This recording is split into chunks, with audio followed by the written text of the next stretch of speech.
The results do not lie. Teddy has released an NFL season win totals report every year since 2001 and is 91-41 with those releases, including a 14-3, that's 82% mark, with his 5% best bets. He went 75% with this report last year, including an easy 5% big ticket winner with the Bills over 9 wins. Take advantage of this opportunity and get on board for the low price of $199, or better yet, the report is free for Teddy's full season subscribers, documented 57% over the last 5 years, counting every play, every day. Get on board with this proven NFL profit producer.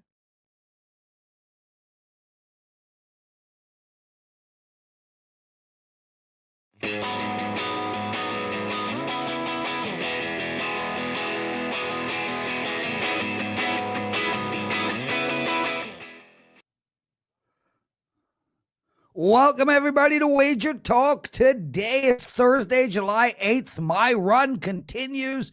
2-0 yesterday. Whoa! 21-5 all sports run, 14-2 baseball run, 10-2 NBA run. That's how I'm starting the show. We got Steve Merril at the top, Rockies, Diamondbacks, Yankees, Mariners, Phillies, Cubs. Tony Finn is joining us, and Tony Finn is going to look at a lot of the NBA. He's going to take apart the game and give us a couple of props, and also the Tigers, Twins, Reds, and Brewers. Teddy covers. Craziest thing, dude. Your win-loss report was released at 3 p.m. yesterday. We had 64 people lined up around the corner. We were sold out by 4. Welcome to Wager Talk Today. How are you, my friend? Well, that's the beauty of it, is that the report never sells out. But I'm doing okay today, Prez. We had the big Wager Talk dinner last night with Carmine. Yeah, tell me. I was given you, and of course, Prez, there was a dozen guys and gals around the table, and of course, you're the topic of discussion. And we're giving you grief because Carmine is in Vegas, right, taking a rare vacation, and you're scheduling back-to-back days for a 9 o'clock appearance on the show. We have to listen to this shit again? Yeah, dude. Everyone agreed. But they're all wrong. Teddy, listen, I love when people make fun of me and give me grief. I get it, but I don't like when it's made up. I'm going to have to put a note up in this general Slack channel explaining that Carmine, who gives a shit? What did you learn in the wonderful world of sports last night? Sure. Let's talk about it. We got to talk about weed, Prez. And, I'm not a drinker. You're not a drinker. Both of us, when we choose to imbibe, we're pot smokers, okay? And the Olympics, of course, were the big story with sprinter Sha'Carri Richardson suspended for a month for testing positive for smoking weed. Something happened in Nevada yesterday that I think is at least a step in the right direction, President. Nevada State Athletic Commission voted to no longer discipline fighters for cannabis.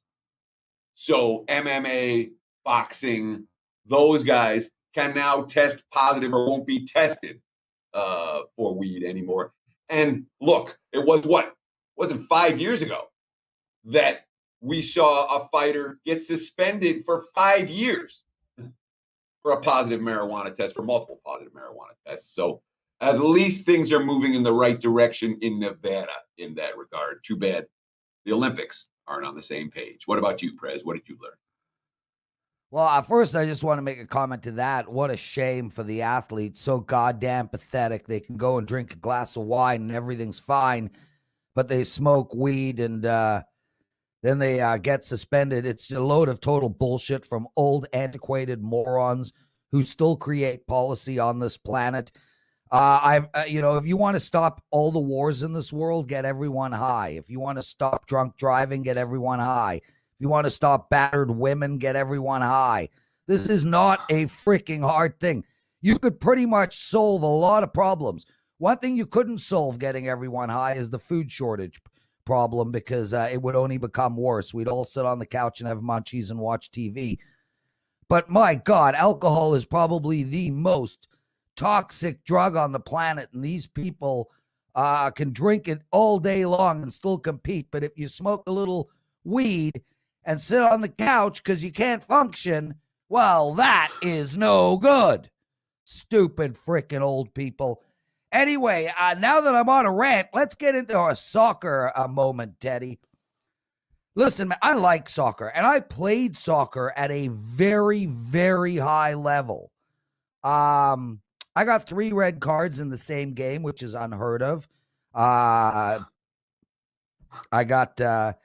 played on an all-Italian team when I was 16, very, very high level soccer. It got very anti-Semitic. I lost my shit. I was a black belt fighter. I drop kicked the ref in the head. I got thrown out of the game. The other ref gave me a red card. I then stay focused. Okay, stay focused. Soccer. Dude. I mean, there are so many problems with that sport. It is ridiculous. You would think that a sport that has been around for 1,000 years would have figured it out by now. We had 2 semifinal games. The first one ended on penalty kicks. For all intents and purposes, they might as well sit in the middle of the field and knit a shirt. Whoever's shirt is knitted first wins. I mean, there is nothing about soccer that is reflected in penalty kicks.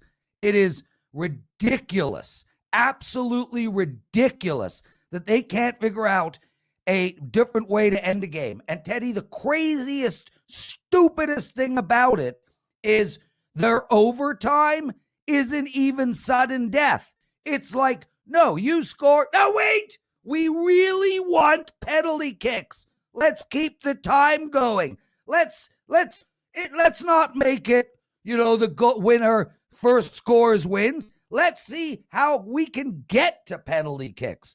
And then, if penalty kicks aren't stupid enough, Teddy, yesterday, the Danish team were knocked out of the second most important soccer tournament on the planet because of a foul, which wasn't even a foul. I watched that video 1,000 times. It was the most ticky-tack thing ever. Oh, foul! You have a penalty kick, guy. Yeah, no worries that we're 5 minutes from the end of overtime. Go ahead. I'm so flustered with the stupidity of this sport. So, yeah, enough with this screaming. But let's start with this. The guy who got fouled wasn't the guy who takes the kick for the penalty shot. That's another. Yeah, that's just you got fouled, but you take the shot.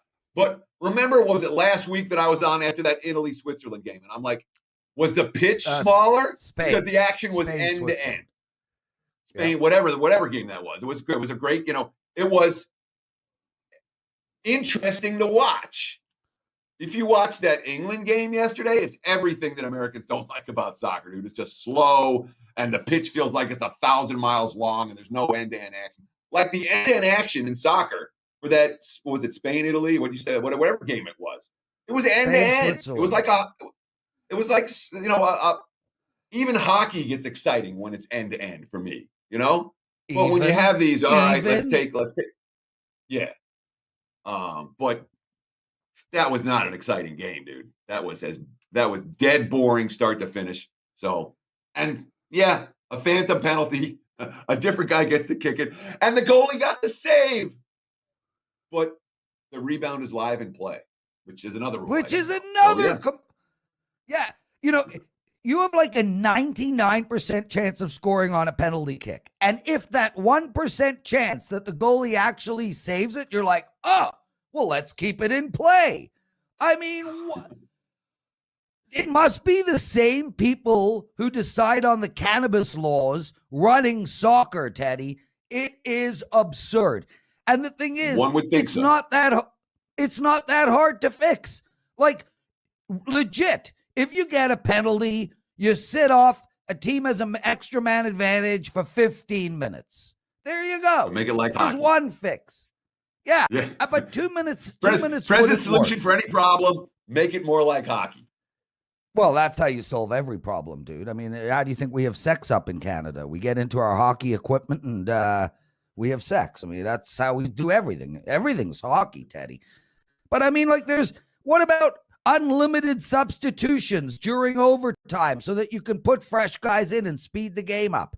I mean, how about a sudden death overtime so we don't have two chances to get to those stupid ass penalty kicks? How about moving the penalty kick spot back a few freaking yards?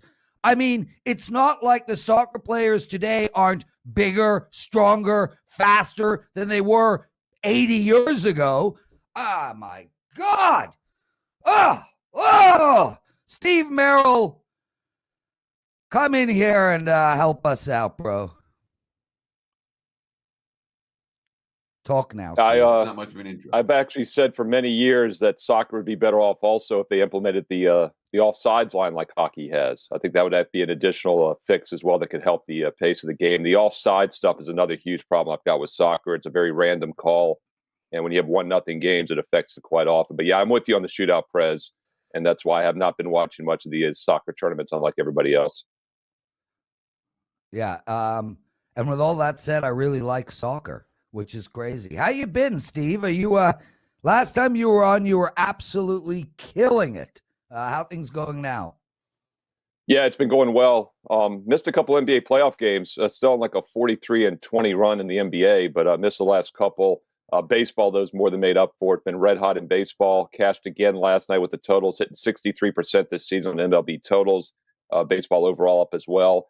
Special promo code for the show. You know, I love my promo codes here on WagerTalk Today. A 40% discount on the rest of the baseball season if you use this coupon code today. MLB $3.99. Rest of baseball $3.99 through the World Series. It's normally $6.75. It's a 40% discount for all the viewers here on WagerTalk Today. Use this coupon code right now. Steve Merril, WagerTalk.com. MLB $3.99. Dude, I love how prepared you always are when you come on WagerTalk. You always get your own private promotions going. Anyway, before we get into the games, Teddy, is tomorrow your last day with us for a while?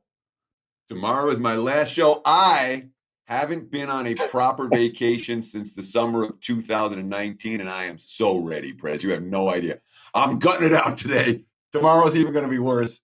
But of course, I got the serious show that I got to do after we record tomorrow. But after that, by tomorrow afternoon, and of course, we'll be putting out plays through the end of the All-Star break. But after that, I am taking a couple of weeks off. We'll get out of town. It's been 115 in Vegas. You know, we're going to be back east, be in upstate New York, see the family, and take a couple of weeks off. I'm ready for it. I really am. Steve, you know, I always tell people, I'm like, you know, where are you going Christmas? They're like, oh, me and my wife and the 3 kids are going on vacation to Mexico. I'm like, oh, no, you're not. A vacation is defined as a time away from your children. Teddy, I'm the one going to be on vacation next week because I'm the one that's going to be away from you. So with that said, Arizona playing the Rockies. Steve, Arizona, they're on a 2-game win streak right now. Something must be going on in the water over there. Colorado lost 2. We got a minus 135 for the Diamondbacks, 9.5. How do we handicap this game?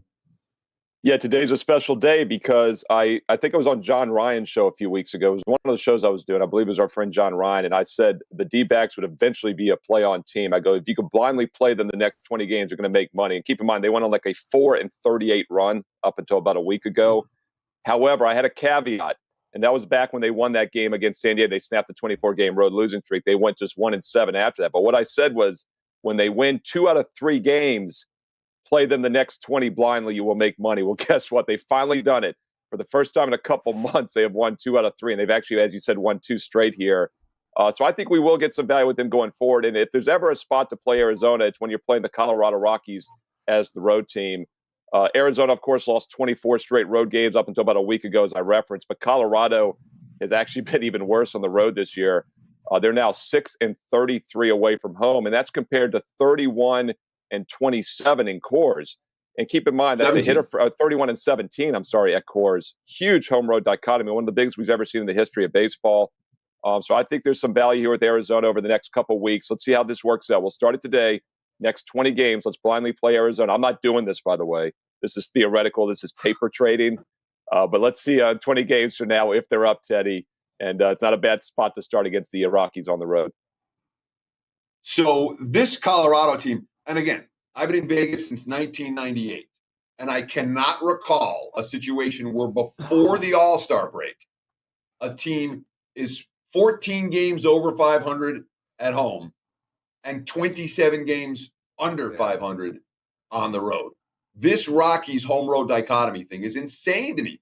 They're bet on big time at Coors. 6-33. How do you explain that? It's baffling to me. Well, I think you can explain it. And that's the thing. I think it's a legitimate home road dichotomy because keep in mind, coming into the season, the only team that had a lower season win total was the Pirates, 59.5. The Rockies were 62.5. So this was supposed to be the second worst team in all of baseball, worse than the Diamondbacks. Yet they can win at home because they have a very unique stadium, the most unique home stadium we've ever seen in the history of baseball, to be frank. And that's because of the altitude. So they have ground ball pitchers. They got hitters that, are favorable to that stadium. So when you take them out of that weird element, they're a god-awful baseball team. So can you imagine, Teddy, how bad this team would be if they didn't play in Coors Field? That's my take on it. So I think it's more that they have a home field advantage and they're just a bad team otherwise, not that they're a bad road team. And their offensive numbers are really bad on the road. They're, of course, inflated at Coors Field. I got to sneeze. Oh, man has to sneeze. Bad timing, but what can you do? Steve Merril, let's look at the Seattle Yankees game. We got the Yankees minus 130, 8.5 on tap. Montgomery versus Gilbert. Yankees have won 3 in a row. Seattle have lost 2 in a row. How do we handicap this one? Yeah, this is a thing we touched on a week and a half ago when I was on a couple Tuesdays ago, and I mentioned we were playing with the Blue Jays against the Mariners. The Mariners were an overrated team that was due to regress. Toronto won that game 9-3, but then the Mariners actually surprisingly came back and beat Toronto the next 2 games in that series. They came home, come from behind, win against Texas in the first game. A little misleading there, but they've now lost 3 of their last 4. Could have very well been 1-4 on this current homestand. Meanwhile, the Yankees, while the Mariners have been one of the biggest overachievers in my mind, and once again, let's quickly cover why. I like to look at run differential. Seattle in the season now 45-42, despite losing 3 out of 4. They're still negative 54 run differential. That means they should be 38-49. That's a 14-game difference, wins and losses combined. Meanwhile, the Yankees have been one of the biggest underachievers in baseball. They were either the 3rd or 4th favorite to win the World Series, depending when you look when the season began. They're just 3 games above 500. But it looks like they're starting to play a little bit better baseball, and I like the offensive momentum the last 2 games. Seattle is not a hitter-friendly park, yet the Yankees have put up 17 runs on 28 hits. I like that momentum. They get the 3-game sweep this afternoon. And once again, Seattle's a team I'm usually looking to play against, as I think they're due to regress to their losing record. They should not be a winning team. Yankees are a play-on team. I like New York in this one. So let me ask you this about this, Steve, because the one thing the Mariners have been really good at this year, they've been really good at avoiding sweeps, particularly at home. They've only been swept at home once all year, and that came against the Tigers in that series where they got no hit back in May.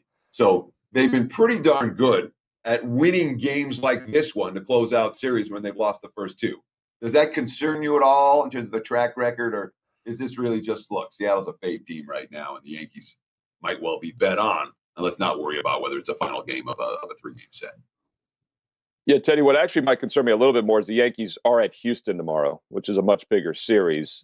So I think that actually is a little more of a concern. But yeah, the sweep stuff, it's like you go back to the college basketball tournaments, the conference tournaments. It's so hard for a team to win 3 in a row, yet more times than not they do. And I know baseball's different with the 3-game sweeps, but I think a lot of that is just random variance when teams do and don't sweep.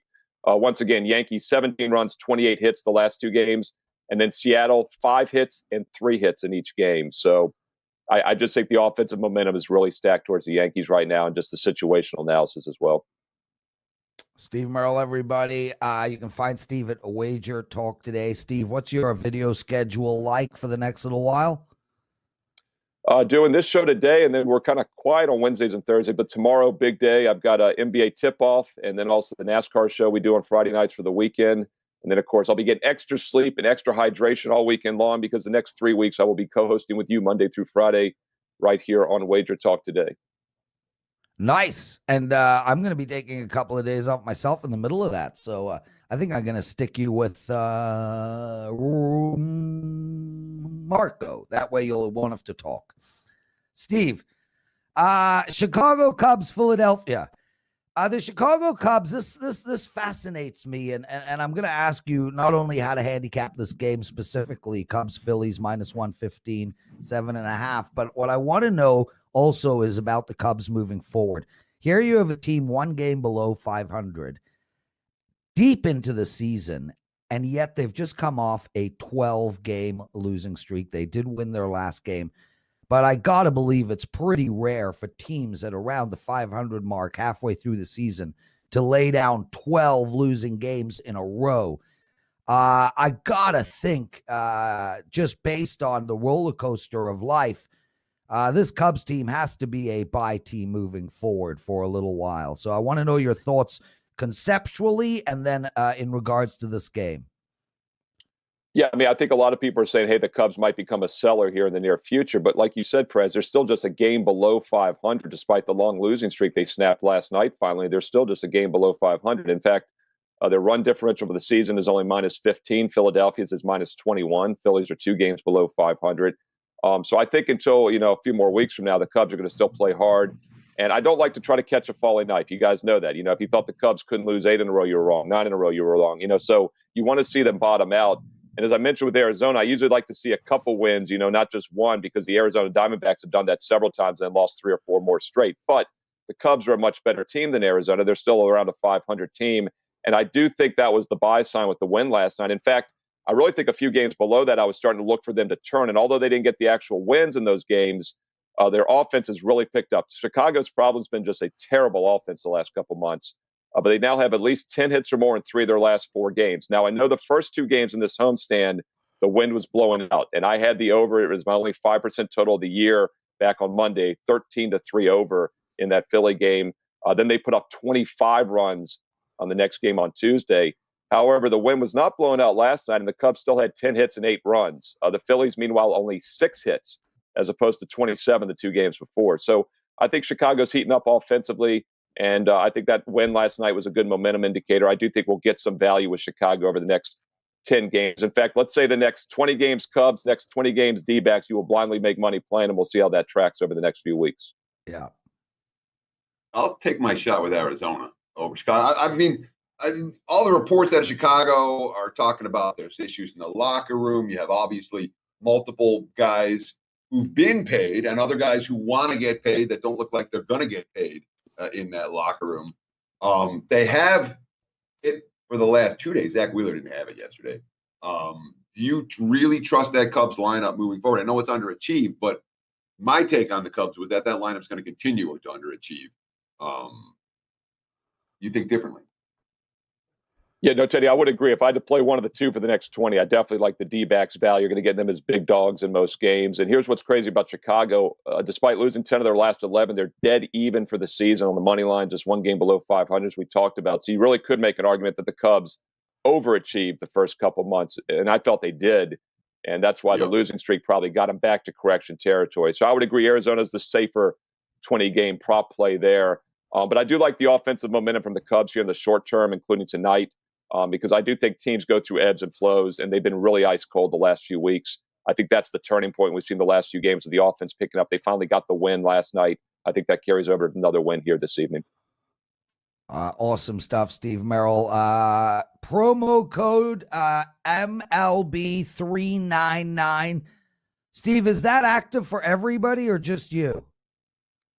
I believe that's just my page right now, Steve Merril, WagerTalk.com. So that's a special because I looked at $675 normally for the rest of baseball. So it's a substantial discount.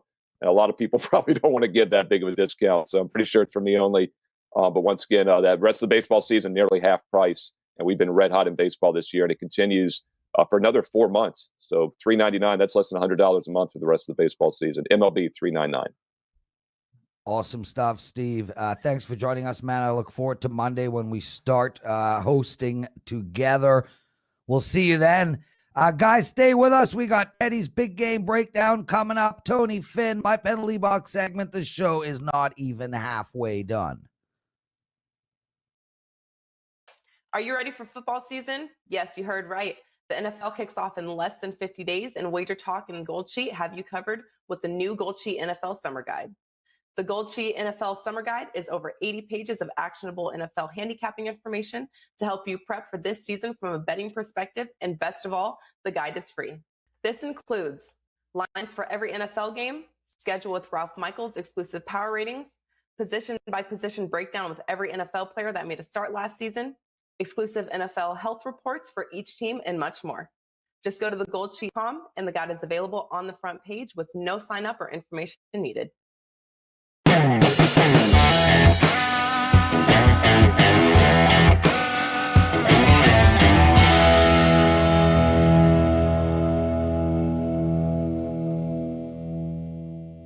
It is time for today's big game breakdown. And let's talk about an AL East matchup between the Blue Jays and the Orioles. So for today, it's a game that we're not talking about otherwise on the show. And it's one that stood out to me from a wagering standpoint. So I thought I would share my opinion with you. Toronto right now, they're about $2 road favorites, minus 200, a little bit higher at some locations. Total sitting at 10.5 juice to the over for the Blue Jays. And look, there's a number of different ways you can look get at Toronto today. You can look at the Blue Jays team total over. You can look at the full game total over. You can look at Toronto on the run line. All of them make sense for this better. Look at what the Jays have done over the last 2 weeks. Last dozen games. They scored 9, 5, 12, 5, 9, 7, a 2, 11, 6, a 1, 5, and 10. Yeah, that's 5 runs or more in 10 of those games. 82 runs overall during that span, averaging just under 7 runs per contest. And you look at the quotes, every quote coming out of the locker room is a positive one. Robbie Ray, quote, "It's really fun to watch these guys get in the box and take those swings. It's not just the top 4, 5, 6 hitters. It's all the way down through the lineup. Everybody swinging the bat well right now." Reliever Trevor Richards made his Blue Jays debut last night. Quote, "I mean, you look at our lineup, it's unreal. I'm excited to be on this side of it." And again, they battered Orioles pitching yesterday. They have the second highest batting average in major leagues. And Baltimore hasn't stopped this lineup at all. 9 games against the O's for the Blue Jays, 64 runs scored. That's more than 7 per contest. They had 5 more extra base hits yesterday. And it's not like Keegan Aiken is primed to shut down Toronto. It's not like the bullpen behind him is primed to shut down Toronto. We have Alek Manoah on the hill for the Blue Jays, who was ejected right here at Camden Yards after giving up back-to-back home runs, then hitting Michael Franco in his last start here. And then he came back and faced Orioles in his very next outing. 1 run, 4 hits, 6 innings of work. Yeah, find ways to get at Toronto today. Whether it's team total, whether it's run line, whether it's full game over, all 3 of them make sense for this better. Look at the Blue Jays. And there's your big game breakdown. Prez, back to you, my friend. Yeah, I'm totally with you on this, Teddy. And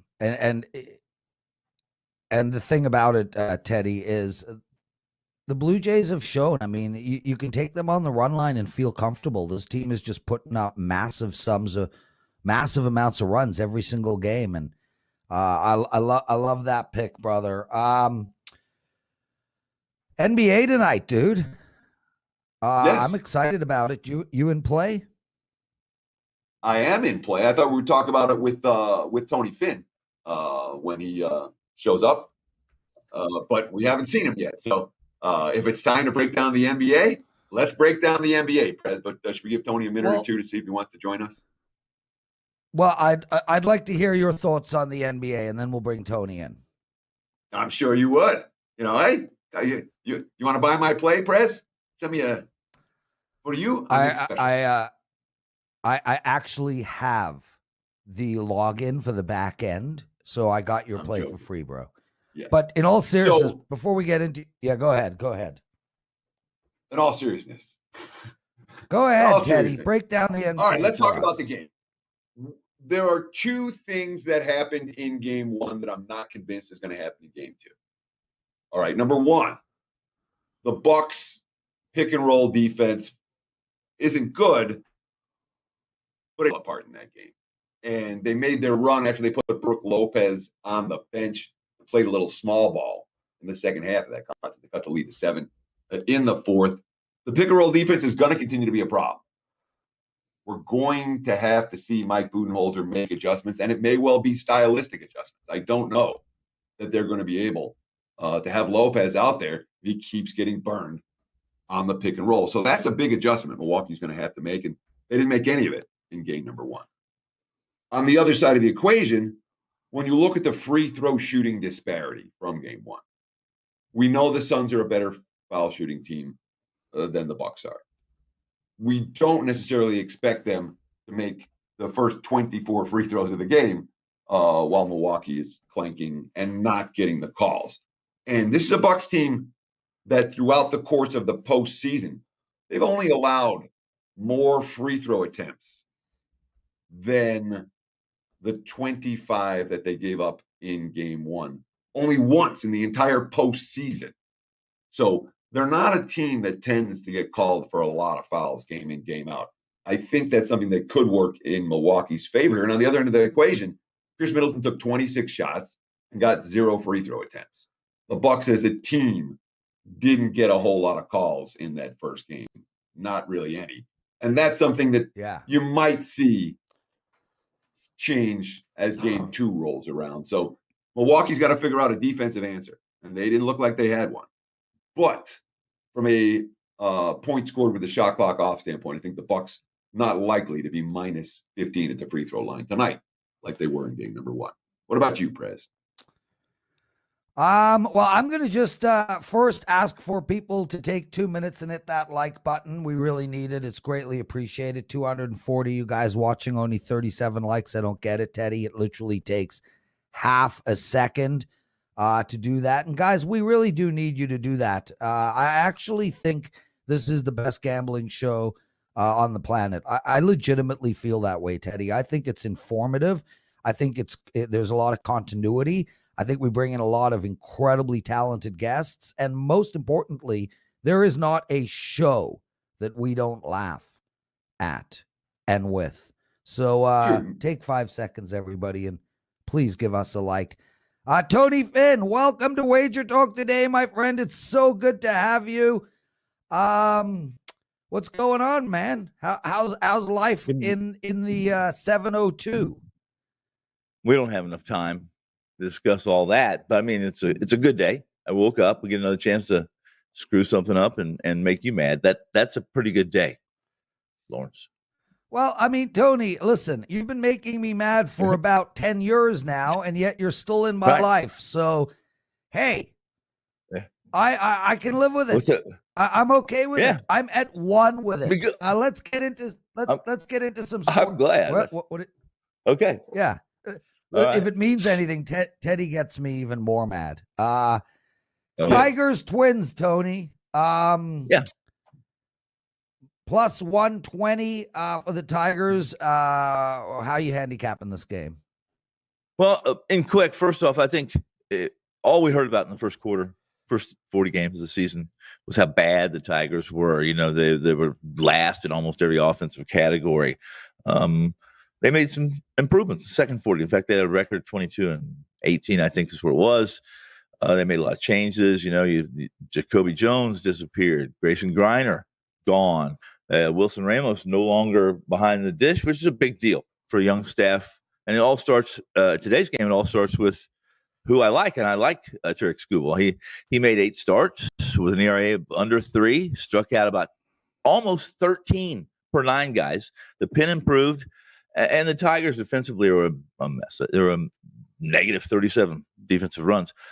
This is about Skubal, about the Tigers, about them being more baseballish, if I can use that word, and that is that Minnesota had overachieved. Really, starting in 19 last year in the 60-game sprint, they had nowhere to go really. But I think put down that offense hit above their pay grade, above their skill set, and now the Tigers, they're the ones that are playing well, and the Twins are sinking hard and fast. The value here today on the Detroit team that seems to play with energy, and Skubal, who's you know, he still has some command issues, guys, but he's pitching well, missing some bats, and that's pretty important in this day and age of baseball. I like that plus 20 price on Detroit.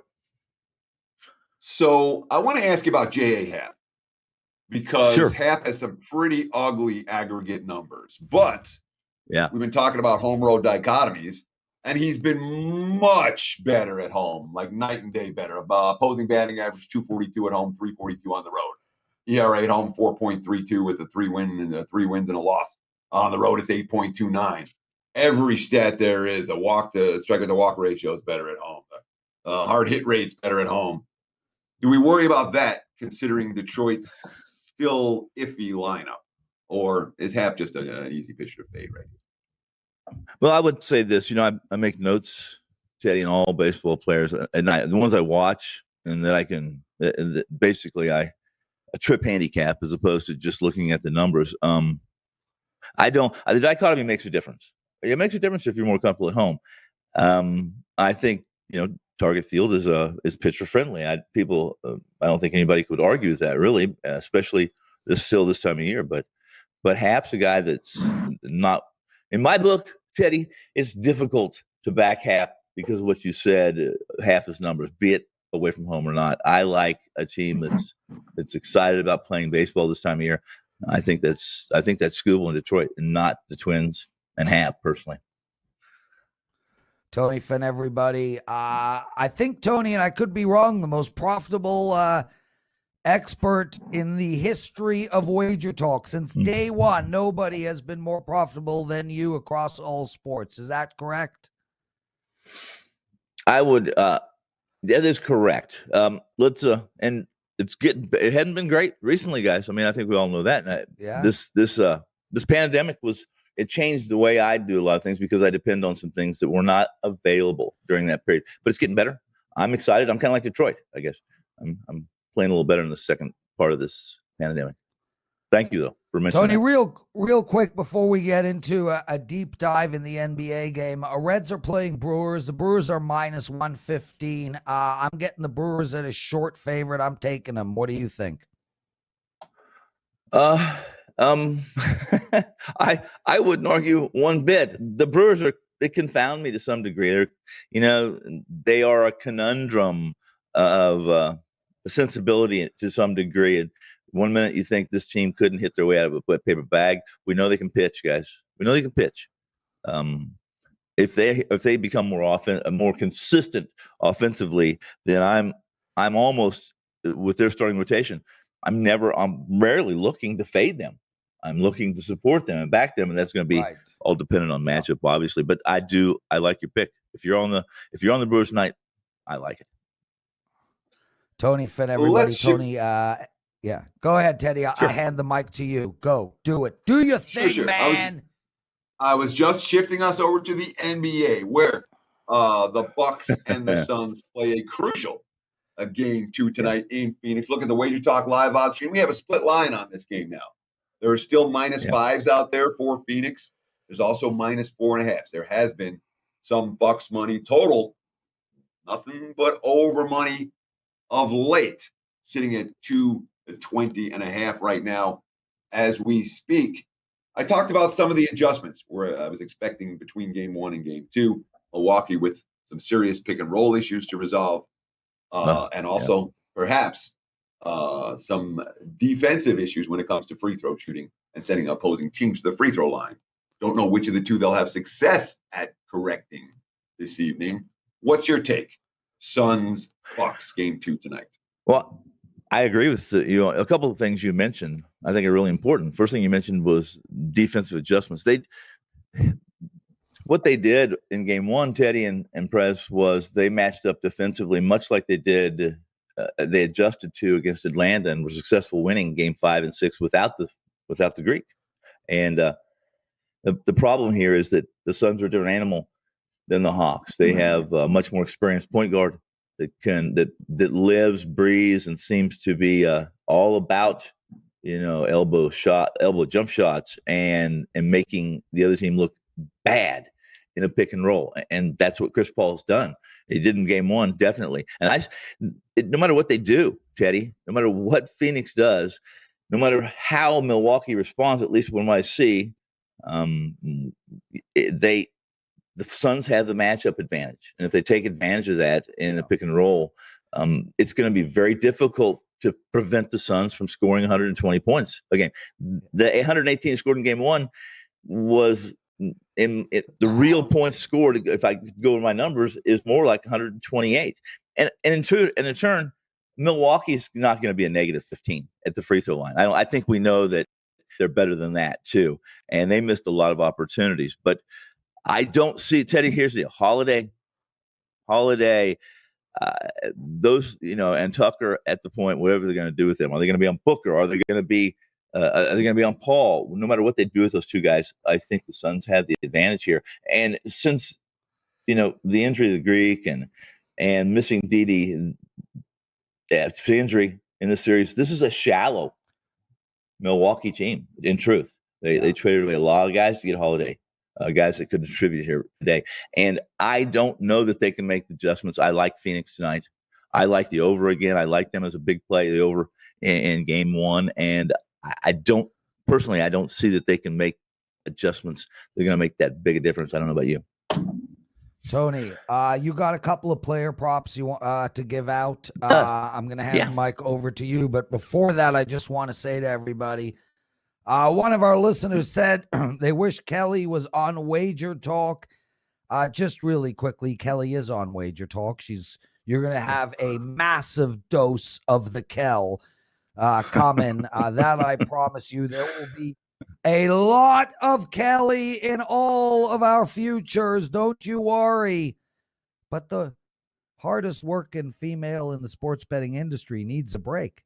It's summertime. Give her some breathing room, but she is going nowhere. Tony Finn, NBA props for tonight, one on Middleton and one on the Phoenix total points. Let's go. Quickly, Middleton exceeded first off, he's got a 25.5 prop. That's not too juicy. I like the over on Middleton. I like the over on Middleton bottom line. He has worked his way into being that guy. Not the Greek so much. The Greek's he's not 100%. You saw it in game one. Middleton picks up any slack that the Milwaukee Brewers have to have tonight to keep pace with the Suns and their points in the Valley of the Sun. Over 25.5 for Middleton, I think, is a very value-based proposition. The second one's a team prop, not a player prop. It is that plus 300 plus 350 that you can get at Pinnacle on the Suns being the totality, their points being 121 or more. I stay away from margins, guys, typically because you have to stay within a certain 5.4, 5.6 point range, and I don't like that. But I do like the Suns. I liked it in game one more than 121. I like it today more than 121. I think the team that wins this game tonight scores more than 121. And I think that's Suns over 121 for team total points. Suns. Tony and everybody. Tony, anything quickly to promote? I promote the Prez and Teddy having really good to 2021 so far. Congratulations. And if those two fail you, find me. I'll do my best. Awesome stuff, Tony and everyone. We are just about done. Let's go. Plop me in that penalty box and let's call it a show.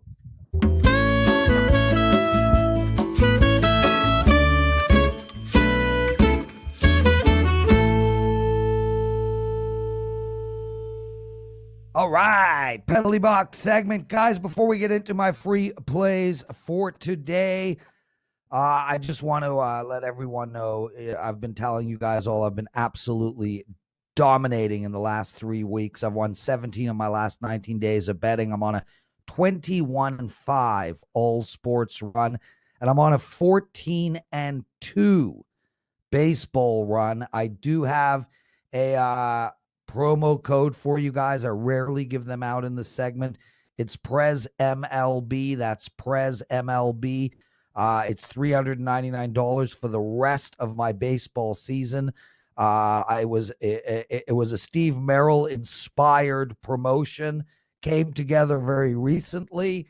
Prez MLB, $399 for the rest of my season. I'm on a 14-2 run. As for your free picks today, I am going to play the Jays over the total. We just had a pitching change announced in the Jay game. The Orioles are changing pitchers. I don't care. I'm going with the over in that game. I'm also going with Darvish and the San Diego Padres. And I like the New York Mets on the run line tonight. There you go. I got one baseball play up for my clients, one NBA play up. Guys, check out WagerTalk Today if you're watching this video on Twitter. It's honest to God the best sports gambling show you'll ever see in your life. You can find us 12 to 1 Eastern every single day, Monday to Friday, Teddy and I. Other than that, thank you. We'll see you all tomorrow. Teddy, take us home. You did all the outro. Enjoy the games. Good luck tonight. We'll see you guys tomorrow.